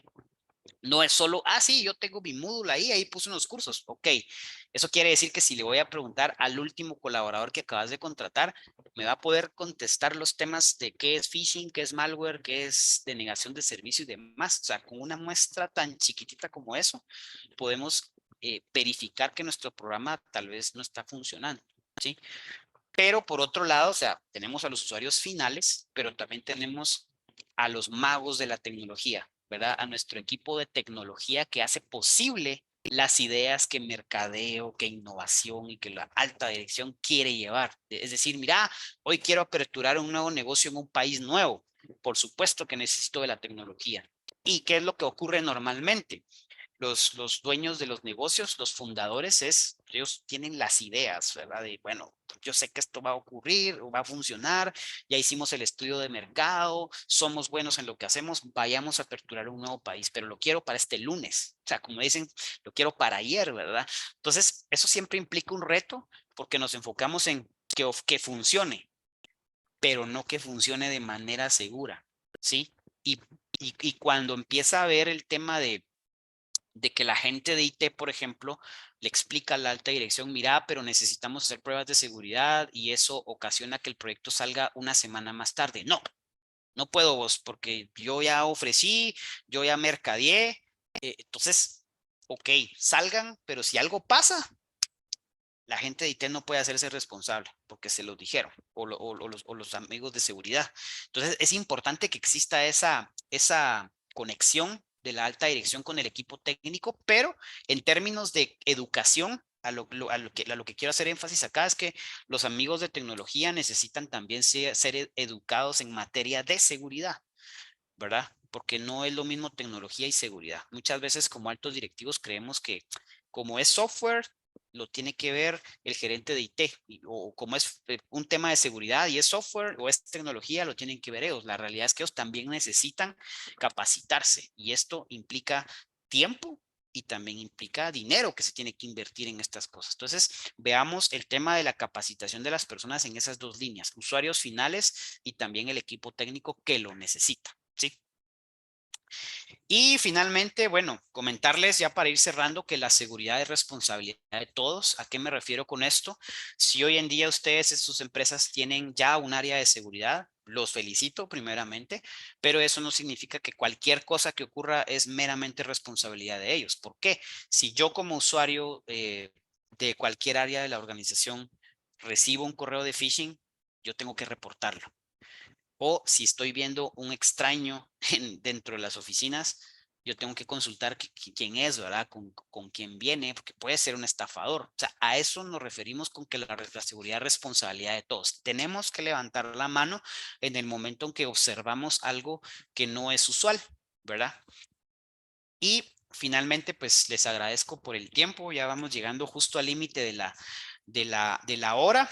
Vamos a dejar un espacio para preguntas, pero los quiero invitar a que por favor nos sigan en redes sociales. Estamos como Devel Group y en nuestro sitio web devel.group ustedes pueden suscribirse a un boletín de noticias que nosotros generamos semanalmente con el resumen de los ataques más relevantes en Guatemala y en la región. Entonces es un boletín bien interesante que los invito a registrarse y en nuestras redes sociales usualmente también estamos publicando y reposteando toda esta información para poder hacer conciencia en materia de ciberseguridad. Así que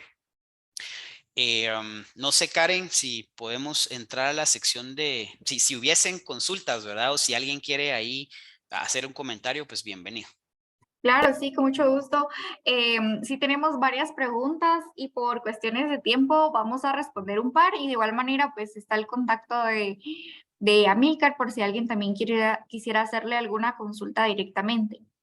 Entonces, por acá tenemos la pregunta de Luis Antonio que nos consulta cuáles son las señales de alerta temprana de un posible ataque de ransomware.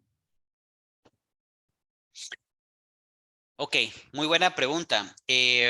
Bueno, la verdad es que es complicado. Si no tenemos, voy a regresar un poquito. O sea, hay que entender algo. O sea, un ransomware, nosotros tenemos una red en nuestra empresa que puede ser 50 computadoras o 500 computadoras, ¿sí? O más. Entonces, el primer elemento es entender si tenemos visibilidad de manera fácil, ¿verdad? Para poder tener como en un dashboard cierta información. Si no tenemos algo como un SOC, muy difícilmente nos vamos a dar cuenta de manera temprana que algo está ocurriendo, porque si no, eso implica que tal vez ustedes tienen un colaborador en Petén a quien le está ocurriendo algo, pero si él no avisa y ustedes no tienen visibilidad, no se van a dar cuenta de manera temprana que está ocurriendo algo.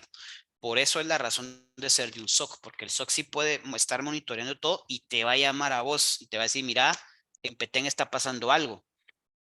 Esa es la manera de poderse anticipar. Si no tienen un componente de monitoreo como un SOC, es muy complejo que puedan darse cuenta porque al final yo te puedo decir, mira, normalmente cuando un ransomware entra, empezás a ver que no sé, el cursor se mueve o empezás a ver que los archivos cambian y todo, pero vos estás en Guatemala y estás haciendo 1000 cosas y aparte no tenés cómo monitorear la computadora en Petén o tal vez lo haces con TeamViewer o con BNC, pero no lo estás haciendo todo el tiempo porque tenés 500 computadoras más.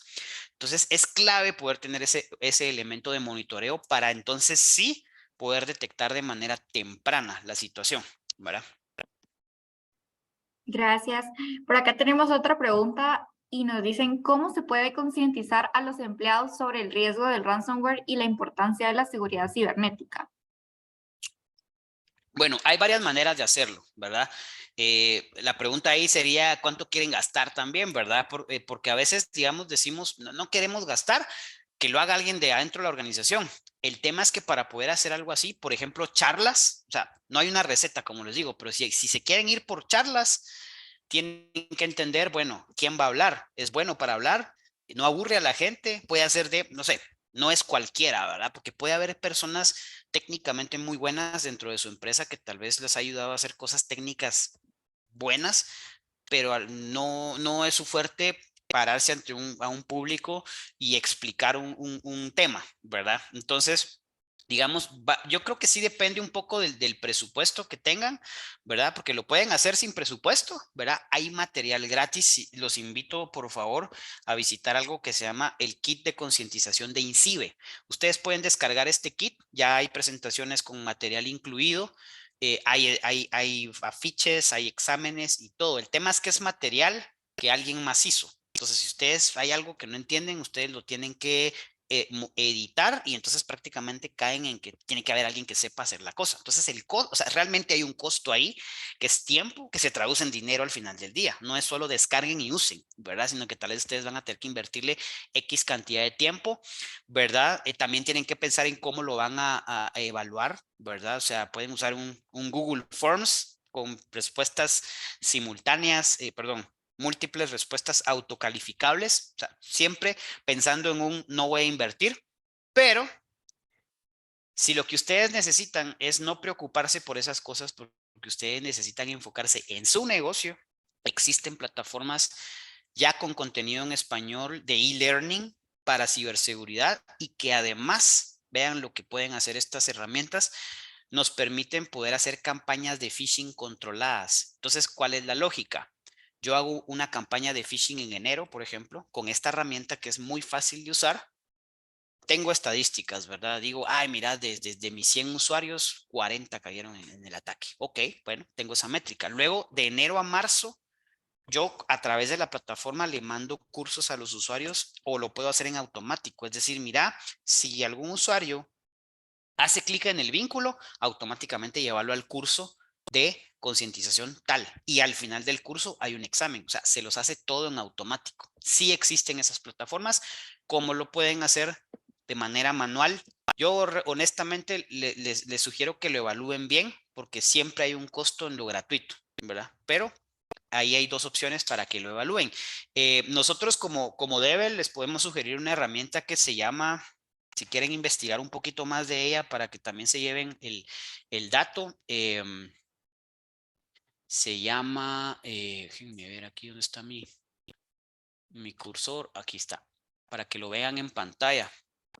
Se llama SmartFence. Esta es la plataforma que nosotros utilizamos para poder hacer concientización de usuarios. Se le llama hardening también, ¿verdad? Pero básicamente es eso. Es más que una plataforma de e-learning porque les permite a ustedes hacer ataques controlados, porque al final un examen está bien, pero ¿cuántos no hemos hecho exámenes donde no sabemos el término de memoria, pero cuando lo ponemos en práctica no sabemos? Esta plataforma nos permite poder hacer phishing, ¿sí? De una manera sencilla y controlada, por supuesto. Entonces ahí les dejo esa recomendación si la quieren investigar. Muchas gracias, Milcar. También, esta es una pregunta un poco más corta, solo nos consultan cómo pueden contactar y contratar los servicios de Devel. Tal vez si puede proyectar nuevamente la información de Devel para que los puedan contactar. Con mucho gusto.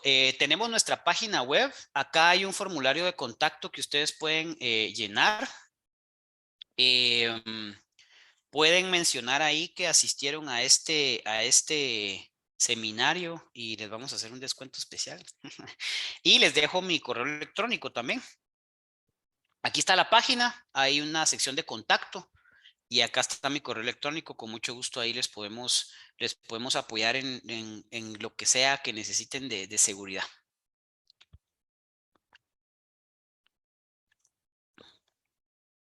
Perfecto, muchas gracias. Ya como última pregunta, nos preguntan aquí, ¿cómo se puede vender el proyecto de Ethical Hacking o herramientas de seguridad en empresas que se resisten a la inversión de equipo tecnológico? Excelente pregunta. Esta estoy segurísimo que la hizo alguien que está liderando algún equipo de tecnología. Esta es una batalla titánica que todo el tiempo se tiene. Sí, nosotros lo que solemos hacer es apoyar como externos con unas pláticas, ¿verdad? En donde les mostramos estadísticas. Sí, de hecho, no es necesario que nosotros los acompañemos, pero la manera de hacerlo es mostrando estadísticas que estén relacionadas con el giro de negocio que ustedes representan, ¿verdad? Y también haciéndoles ver que la inversión para la prevención es importante, ¿verdad? También por ahí, si ustedes tienen un poco más de conocimiento de cómo eso ya es un poquito más matemático, ¿verdad? Pero, por ejemplo, teniendo muestras como, mira, si el servidor de ventas llega a estar fuera una hora, esto nos implica en términos de dinero, por ejemplo, pero eso es un poquito más complicado de obtener porque normalmente no tenemos tan a la mano esa información. Y también haciéndoles dentro de la plática, pues haciéndoles ver que realmente ustedes como área de tecnología o área de seguridad necesitan ese apoyo para poder tener esa visibilidad. Hay muchos casos que ustedes pueden buscar en internet de grandes empresas, ¿verdad? Y siempre hay argumentos cuando nos topamos con la alta dirección que no le interesa esto, siempre vamos a recibir argumentos del tipo, pero es que esa empresa está en Estados Unidos. Sí, pero es que yo no tengo información que es importante. Sí, pero esto, sí por lo otro. Entonces, busquen la estrategia orientada en estos dos, tres elementos que les estoy mostrando, ¿verdad? A nosotros nos ha funcionado honestamente, nosotros hacer el acompañamiento ante la alta dirección de la mano del área técnica, digamos, ¿verdad? Porque al final también es útil que lo escuchen de alguien más, no en términos de una presentación comercial. Sí, aquí no me estoy refiriendo a, miren, voy a llegar yo a ofrecerles smartphones, por ejemplo. Es más, si se dan cuenta, la presentación que hoy les traigo tiene muy poco contenido comercial, ¿verdad? Y eso es lo que buscan los altos ejecutivos y nosotros como, o sea, hay información que ustedes no van a poder encontrar, ¿verdad?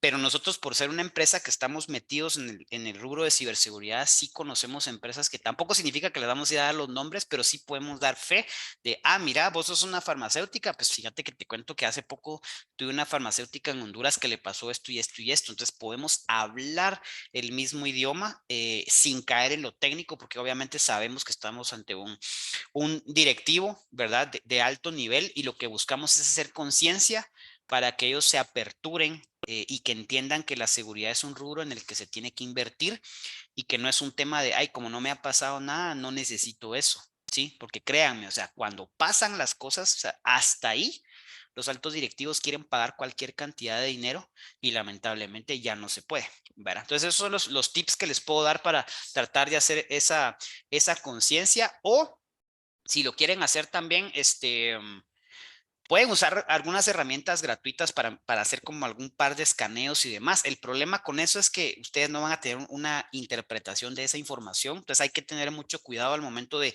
generar un informe, por ejemplo, de un escáner de vulnerabilidades que nos va a decir que tenemos 5,000 vulnerabilidades, pero al final lo que buscamos es eso, justamente, decir, mira, jefe, hice un ejercicio básico gratuito, pero necesito un servicio profesional que me diga cuál de todo esto es importante, porque mira, lo que yo miro en el reporte es que sí nos pueden hackear, pero yo necesito una estrategia, porque no se trata solo de decir, tenés 1,000 vulnerabilidades, bueno, el otro mes quiero 0, ¿verdad? Eso nos pueden decir los jefes porque nuevamente no entienden, ¿verdad? Y no se trata de tener 0 vulnerabilidades, eso es imposible. Entonces, sí es una plática importante que se tiene que tener y ahí los podemos acompañar, pero también ahí les dejo estos tips que pueden usar ustedes para armar su speech, ¿verdad? Gracias, Amílcar. Tal vez una última pregunta que me pareció muy importante. Nos preguntan, ¿hay alguna forma de dar seguimiento, identificación y captura de un ciberdelincuente? Muy buena pregunta. No, es complicadísimo. ¿Por qué? Porque cuando nosotros hacemos un análisis forense, los cibercriminales no son de Guatemala, ¿verdad? No están aquí. Hay que decir lo que es, ¿verdad? Están fuera de Guatemala. El tema es que cuando logramos en la investigación llegar a algo que se conoce como dirección IP, que es como la dirección donde se encuentra el atacante, ¿verdad? Nosotros podemos deducir y entender que ellos están en Rusia. Pero número uno, es muy fácil crear esta información de manera falsa. Entonces yo, Amílcar, que estoy en Guatemala, yo puedo muy fácilmente conectarme a internet como si estuviera en Brasil, por ejemplo. Entonces, ese rastro no se puede seguir. Y el otro aspecto también importante es que al momento de nosotros querer llegar con el gobierno de Rusia, por ejemplo, a pedirle a la telco que nos dé ese registro, ya estamos hablando de que necesitamos una relación diplomática entre países y una orden de un juez de Guatemala hacia un juez en Rusia, lo cual es sumamente complejo, ¿sí?